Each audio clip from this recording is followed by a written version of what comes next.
Hello, hello, hello. It's great to be with you all. As that old joke goes, I used to be one of you. Young. And thank you very much for that kind introduction and for the wonderful award. Thanks to Generation Progress, a lot's been happening, and you've organized an incredible event here. And I also want to thank Nira and Winnie for the Center for American Progress. And I pointed out in the back, the reason I'm late is because of the founder of the for CAP, and that is a fellow who now works in the White House named John Podesta. It's all John's fault. Seriously, John put together a meeting with the cabinet and the key people, the president and me, on energy and the environment. And it was supposed to end at 12:20 so that I'd get here on time. And the president looked at his watch, and John said, well, we can come back. And the president said, no, I got another half hour. And so I love you all, but when the president says he has another half hour, it means I have another half hour. Most of all, I want to thank you all for being here, and I mean that from the bottom of my heart. I learned a long time ago, running as a kid for the United States Senate. Now, I say kid now. They said kid then, and I didn't like them saying kid, even though I wasn't old enough to be sworn in when I got elected. But I learned something very early in my career, and I mean this sincerely, whether it was joining the civil rights movement when I was a 16-year-old kid or when I got elected as a 29-year-old young man. Showing up is half the battle. It sounds corny, but showing up is half the battle. And I want to thank you all for showing up and sharing your passion on the issues that, in my view, matter most to this great country of ours. When I was preparing this speech, and I know everybody thinks I just talk off the top of my head, but I don't hesitate. No one ever doubts I mean what I say. They sometimes don't like I say all that I mean. But I thought a lot about this because and I'm not being solicitous, you're an incredibly important group. You're an incredibly important constituency. And I'm not being solicitous. I've been where you. That's how I got elected in 1972 as a 29-year-old guy. It was people who had passion, made the time, and were not afraid to say what was on their mind. As I was preparing for this speech, I saw Vice President Cheney was quoted as saying that, and I mean this sincerely now, saying that we should be spending more money on our military, not on food stamps and on highways. Now, I don't take a back seat to anyone when it comes to defending our nation and taking care of our troops. You should know up front, I've said it for my entire career, even back then when I was fighting against the war in Vietnam, that we have only one truly sacred obligation. We have a lot of obligations, but only one truly sacred obligation. I mean this from the bottom of my heart. And that's to care for those who we sent to war when they come home hurt and damaged. That is a sacred obligation. The obligations.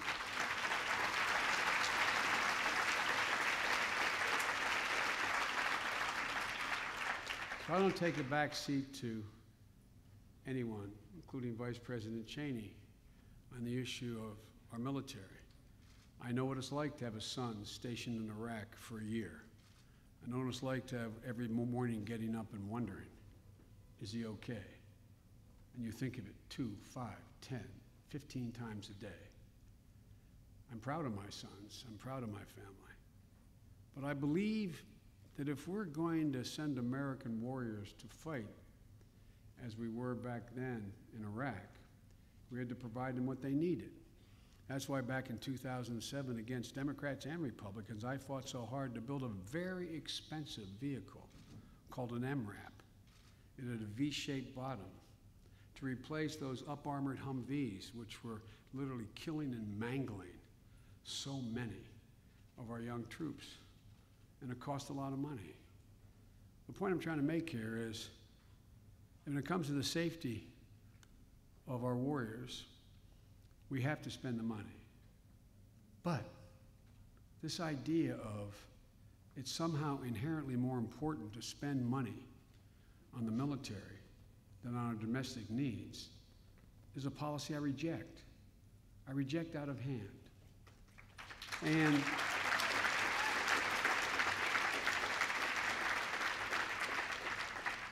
I believe, like you do, it's important to feed our people. It's as important to do that as it is to fund our military. Do I believe it's important to invest in the arteries that make possible for our economy to flow and succeed in our infrastructure? Yeah, I do. I do. Do I believe it's time for our combat troops to be out not only Iraq but out of Afghanistan? Yes, I do.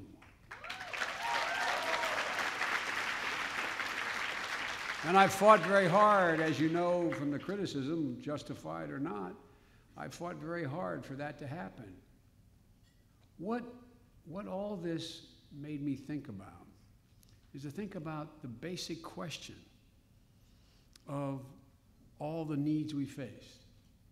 My dad used to have an expression when I was a kid, and I'd say, but Dad, I thought this was important. He said, Joey, if everything's equally important to you, nothing is important to you. Let me say that again. If everything's equally important to you, nothing is important to you. So it's important that we progressives, make clear what we think our priorities should be. What is it that we care about? What is it that matters most? Who are we as a nation? Who are we going to be? I think that's the most critical thing for us to be doing now, is just simply laying out our priorities without apology. I believe in a nation that first and foremost stands for equal rights, that includes not only the right to marry who you choose based on who you love. It's nobody else's business. It's not the government's business. I'm proud to say that I think the country has moved further and faster toward full marriage equality than anyone ever thought was possible, although I thought it was possible. I believe and spent well, I really did. I really did, because you know what? I've been hanging around long enough to know the American people are usually way ahead of their leaders. The American people are usually way ahead of their leaders.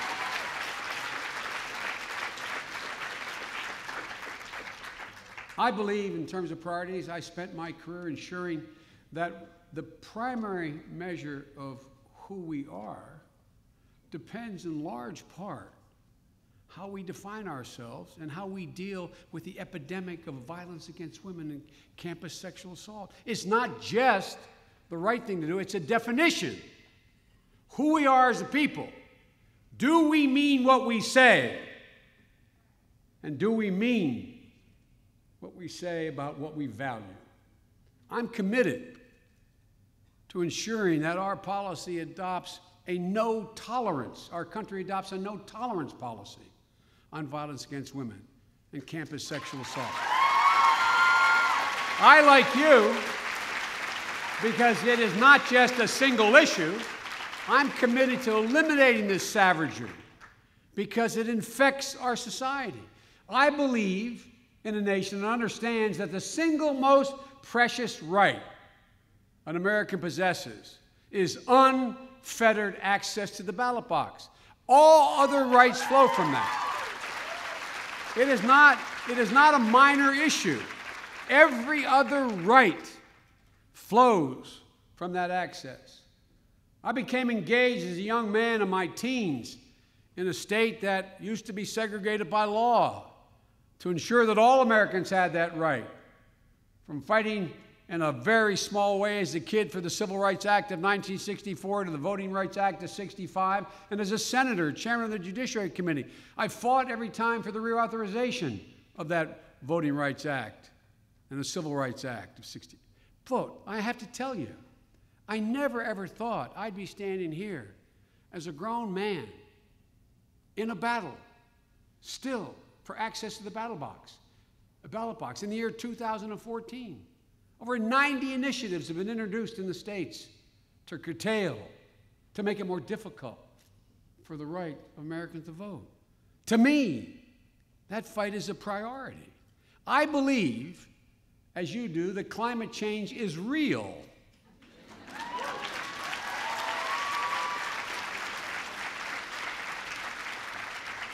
And that failure to deal with it would generate the biggest game changer that civilization faces. That's not hyperbole. It's the single most significant challenge civilization faces today.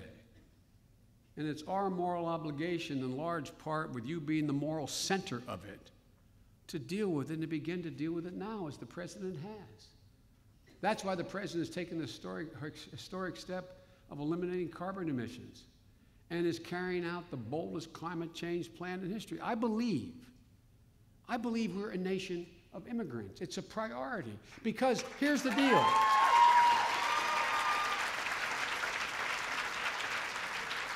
It's not about constituencies. It's about the history of the journey of America. We are a nation from our founding that has been built in large part because of the constant, unrelenting stream of immigrants. That's what has made us different. That is what has made us the single most significant nation in the world, able to adapt, unlike any other nation, generation after generation, to change. Ladies and gentlemen, it's long past time for immigration reform. Not just because it's the morally right thing to do. It is such an overwhelming advantage. It's such an overwhelming reason why America is what it is today. I believe passionately, in terms of my priorities, what my dad used to say. He used to say after he lost a job, he said, Joey, a job's about a lot more than a paycheck. It's about respect. It's about your place in your community. It's about your dignity. And I believe that every American, regardless of their station, is entitled to be treated with dignity. It's not just the morally right thing to do. The dignity we accord Americans is the glue that holds together us socially and politically as a stable nation. Absent that, in this heterogeneous society of ours, things will begin to fray. That's why I think it's such a priority. That's why I believe in a nation that says, if you work for a living, if you're a hard-working American, it matters just as much as whether someone lives off their investments. Earned income and unearned income are disproportionately treated today. There's no good reason why hard-working Americans in the middle class have their earned income taxed at such a higher rate than unearned income. Hedge funds and billionaires.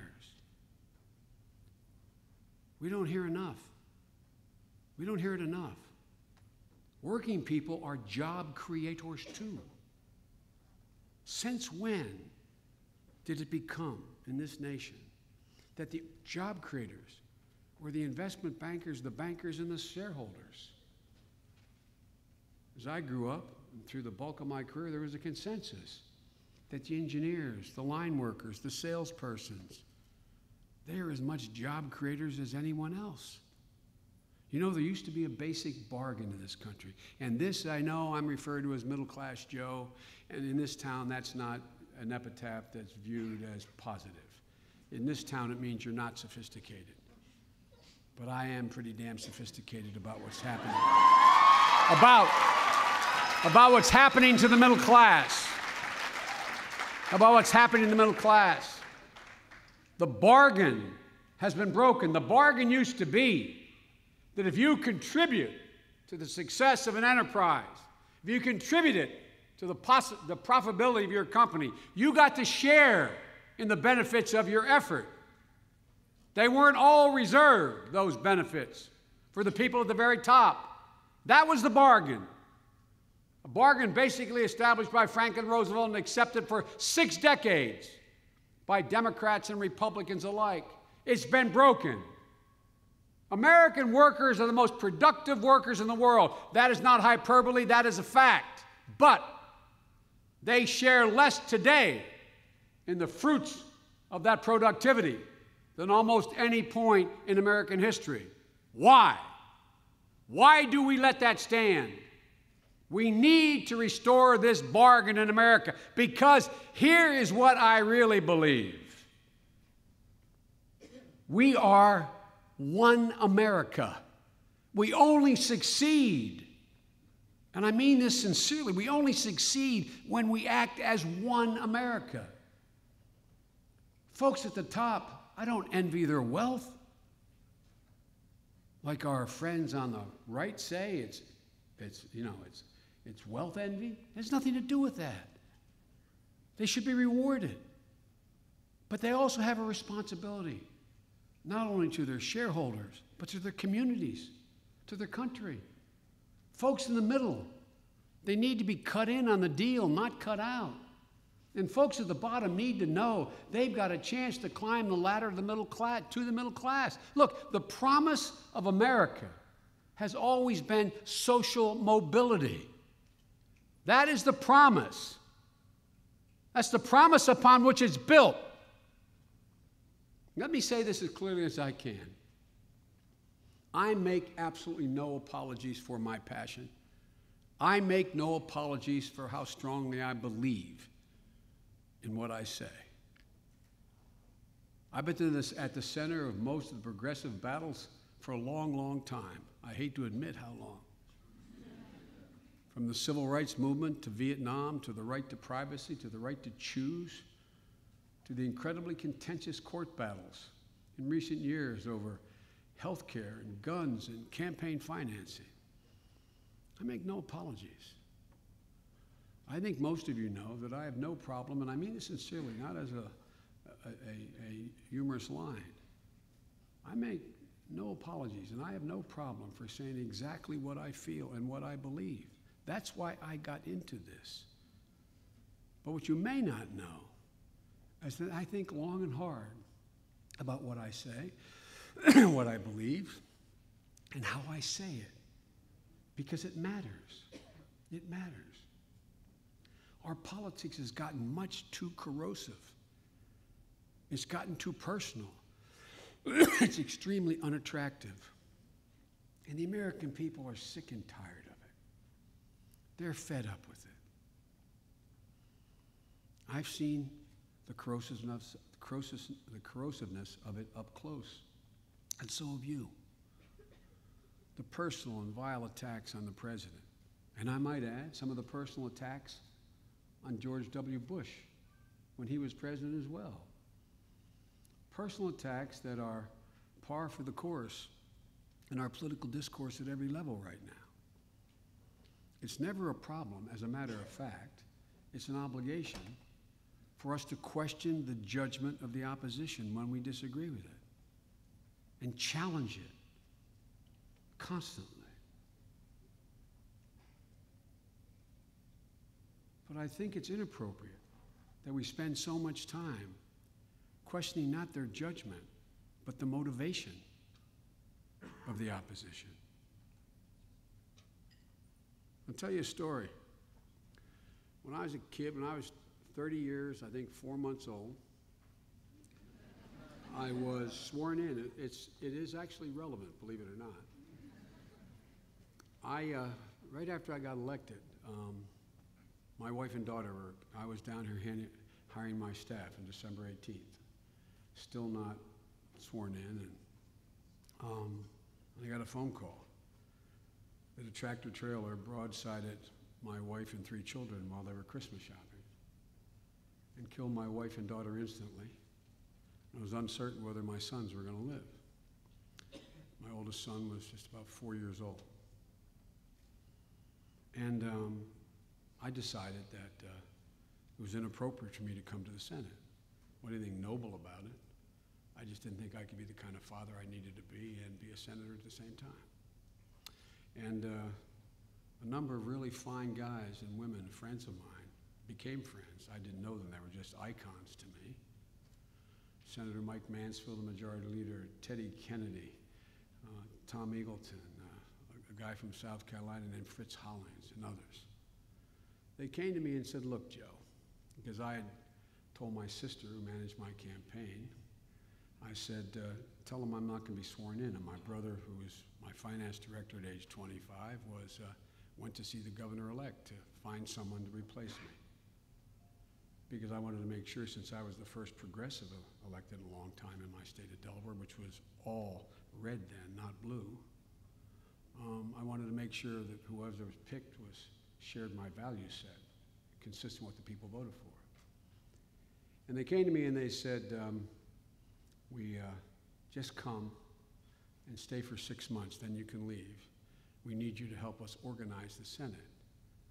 As naive as I was, I thought they meant it because they already had 58 senators who were Democrats. They didn't really need me. But it probably saved my life, at any rate. And part of the deal was that, although I told them I'd be sworn in, but I decided not to go down and be sworn in, so they sent the chaplain of the Senate the Secretary of the Senate to swear me in the hospital with my sons. So I started going down and commuting back every day.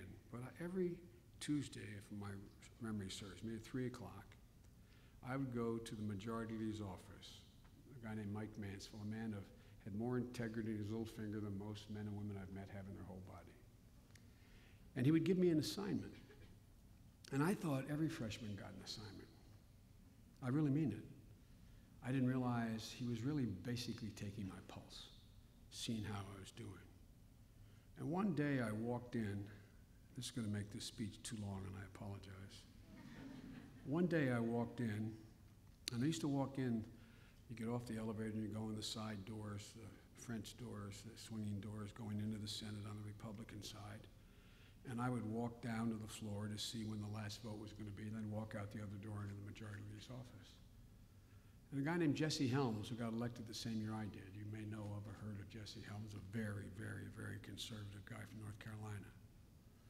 And he was on the floor excoriating Bob Dole and Ted Kennedy for the Americans with Disability Act. It was being debated.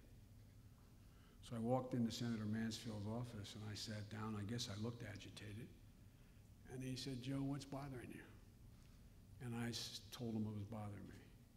And I said, Jesse Helms has no social redeeming value the way he talks about this, et cetera. He sat there behind the desk. He was in his 70s then, had been around a long time. He looked at me and he said, Joe, what would you say if I told you that 3.5 years ago, Dot Helms, Mrs. Helms, and Jesse Helms were sitting in their living room reading the Sunday Raleigh Observer. They lived in Raleigh, North Carolina. And there was an advertisement with a young man in an orphanage. A young man embraces, which he still embraces all these years later, saying that all I want is some family to live with and love me. He said, what would you say, Joe, if I told you Jesse Helms went down and adopted that young man as his own child?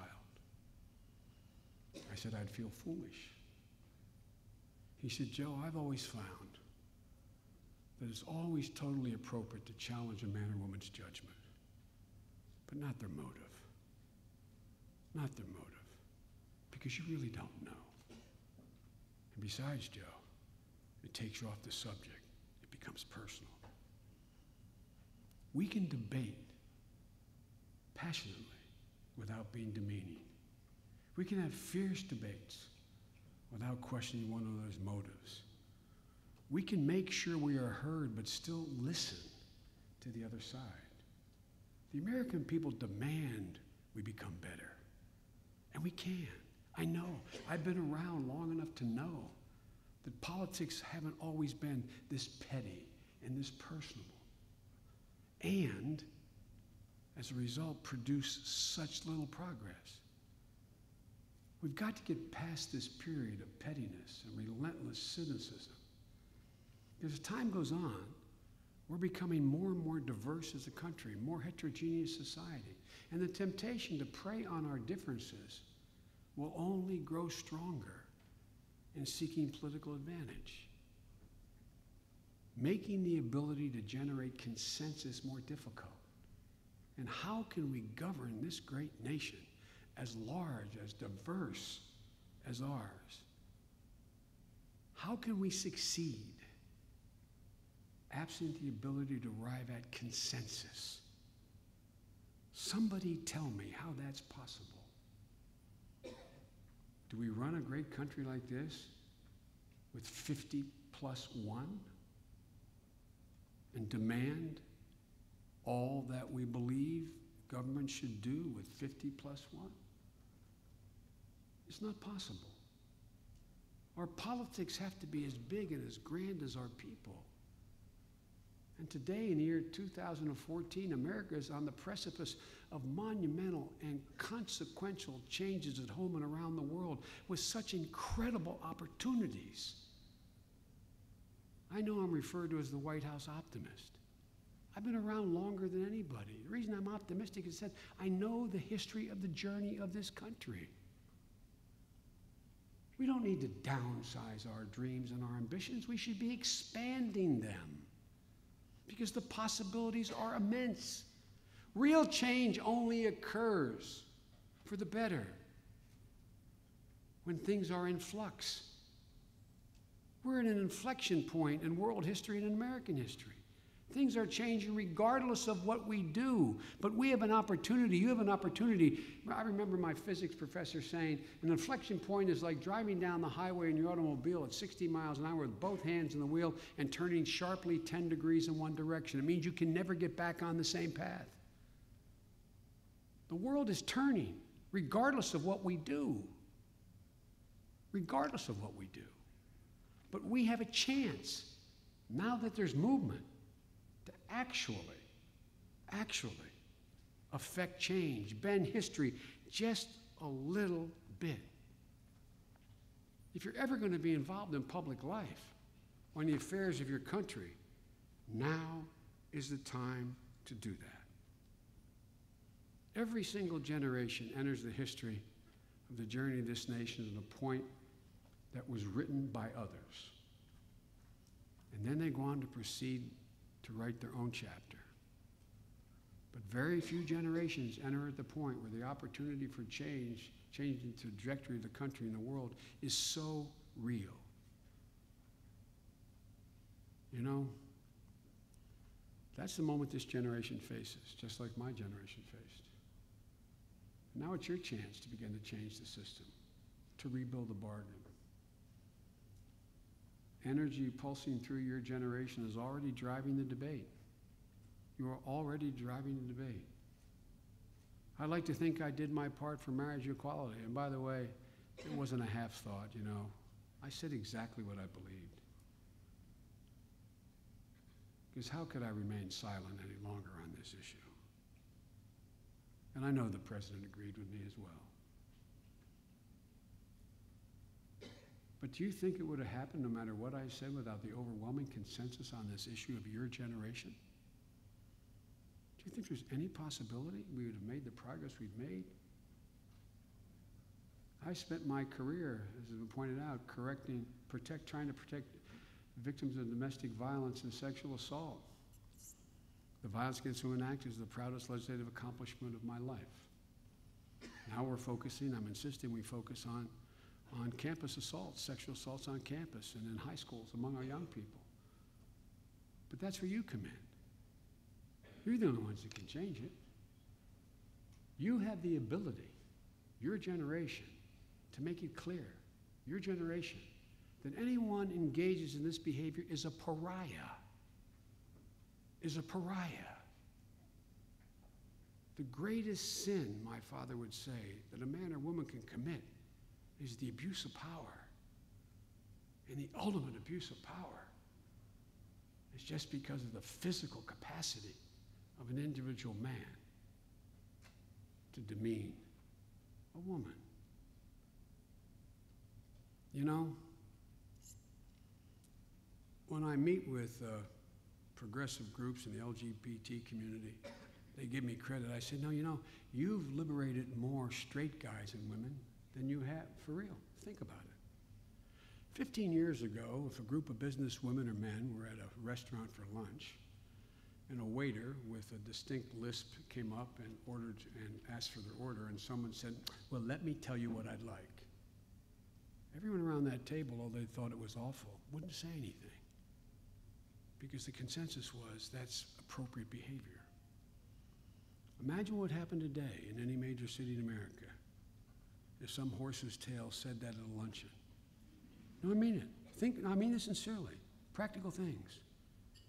Everyone else at that table would turn around and say, what in the hell are you talking about, man? Right? That's what has to happen in your generation. No man has a right to raise a hand to you under any circumstance but self-defense. You guys out there, any man,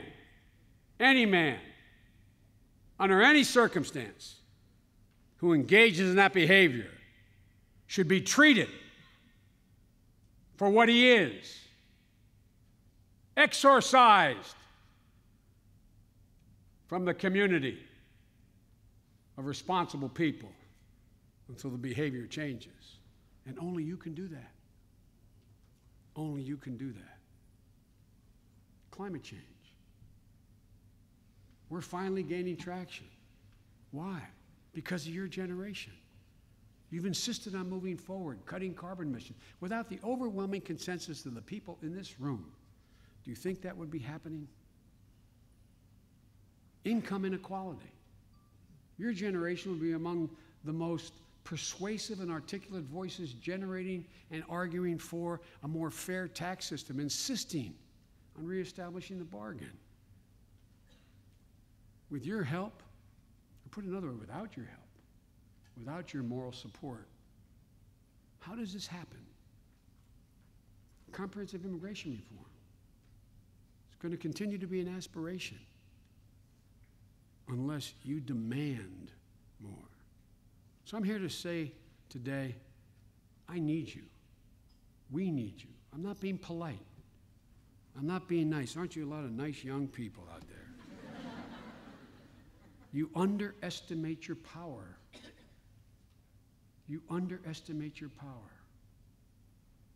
I learned in my first campaign that parents and grandparents listened more to their children and grandchildren about political issues than you listen to them. Seriously. You have a profound influence. And I know you're all not really young. Some of you are in your 30s. You're really old. But here's the point, guys. The country needs you. We need you to continue to put pressure on all of us. We need you to continue to reach out. We need you to continue to engage with others.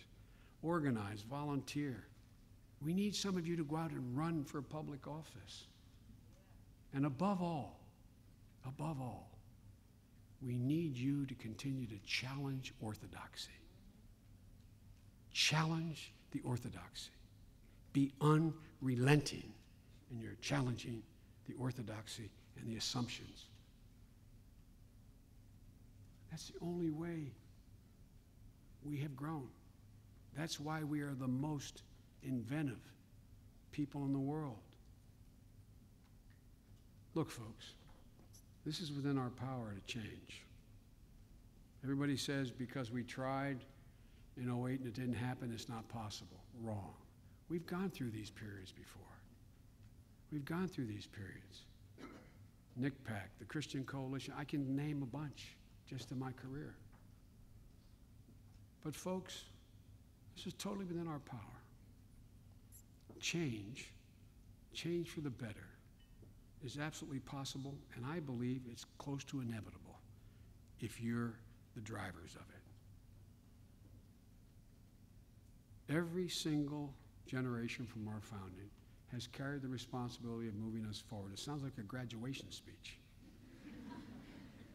But it's a fact. It's a fact. And it's always been fueled by commitment and optimism. And notwithstanding the naysayers, there's no reason not to be optimistic.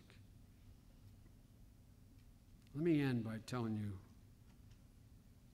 a story, and one of the reasons why I continue to be so optimistic. When I was a young guy, I came back from law school. Dr. King, and the only political career I ever had, Robert Kennedy, was assassinated before I walked across the stage to receive my diploma at Syracuse University Law School. And I came home. And I came home with a great job that everybody thought was wonderful. There was what they call a white shoe law firm, the oldest law firm in the state, a very established firm. And although my grades were pretty lousy, I was a pretty good in debate and won the international moot court competition. They decided to take a chance on me.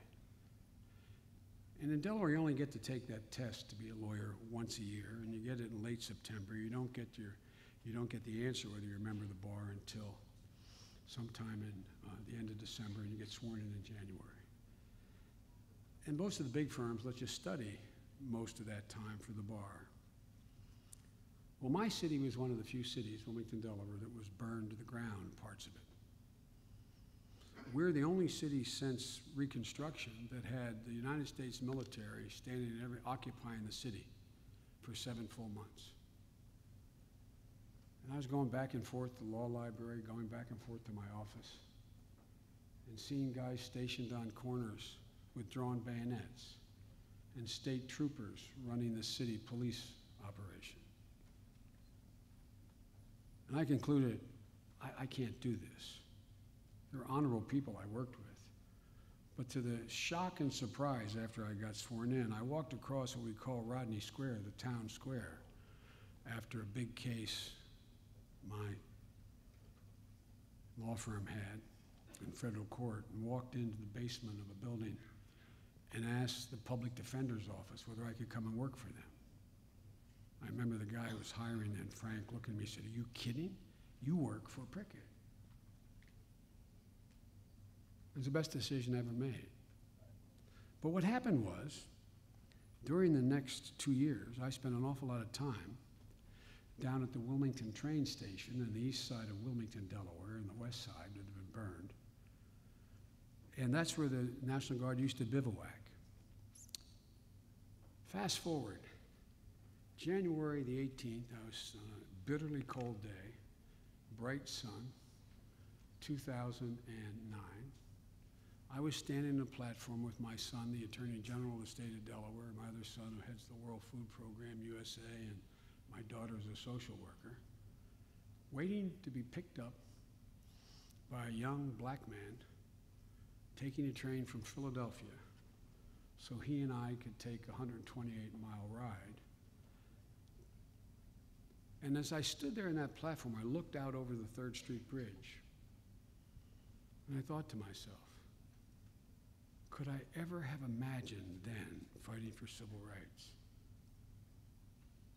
that almost 40 years to the day, I'd be standing in this exact same spot to take a ride to Washington to be sworn in as Vice President with the first African-American president in the history of the United States of America. And I thought about it, and I wasn't sure I could remember whether I believed that could happen. But it happened. Does it solve all our problems? No. Is it a mark of immense progress that in my city, when a black man could not walk down the street without being hustled off? Did that happen? Yeah, I think it is. I think it is. And we are poised like no other nation in the world to be the leading economy, to be the most secure nation in the 21st century. And with a lot of luck and a lot of involvement from all of you and a lot of bright people, we have a chance to make the world and this country incrementally better in real terms. So I want to end where I began,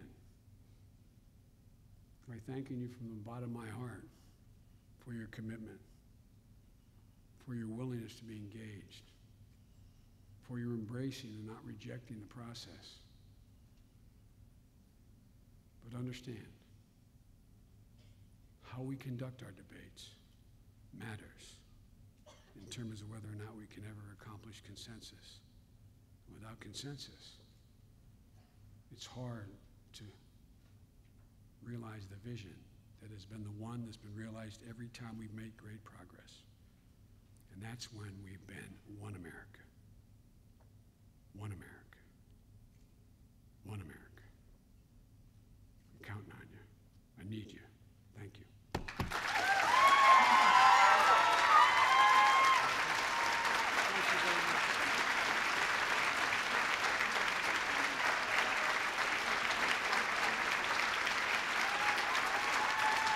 Thank you.